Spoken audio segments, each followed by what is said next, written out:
الولايات المتحدة الأمريكية هي محاصرة الصين.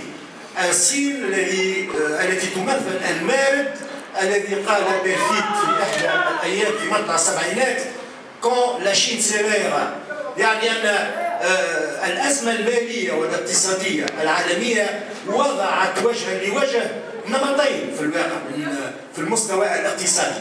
نمط يراهن على التداين ويراهن على الاستهلاك وهو النموذج الأمريكي. النمط الثاني يراهن على الإنتاج والادخار وهو النمط الصيني.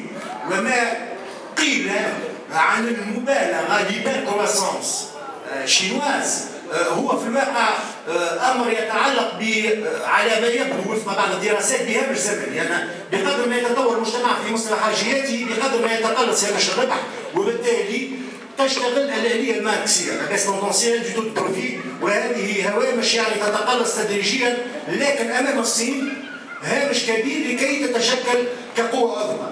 المدخل الى محاصرة الصين هو بكل تأكيد الإطاحة بنظام طهران.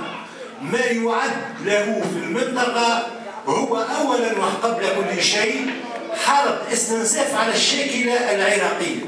ما سيحصل في إيران لن يكون هنالك حرب كلاسيكية، اللهم إذا ما بادرت إيران إلى إغلاق مضيق هرمز.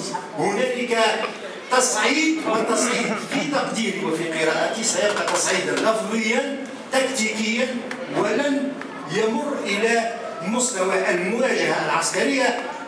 الولايات المتحدة الأمريكية ستضرب إيران انطلاقا من الحصار الاقتصادي، انطلاقا من تحريم تصدير أو استيراد البترول الإيراني، وهذا هو الرهان بالنسبة للربيع بين هلالين الليبي. أنا لا أرى ثورة تحت غطاء الناتو كما وقعت بالتدخل العسكري في العراق. علينا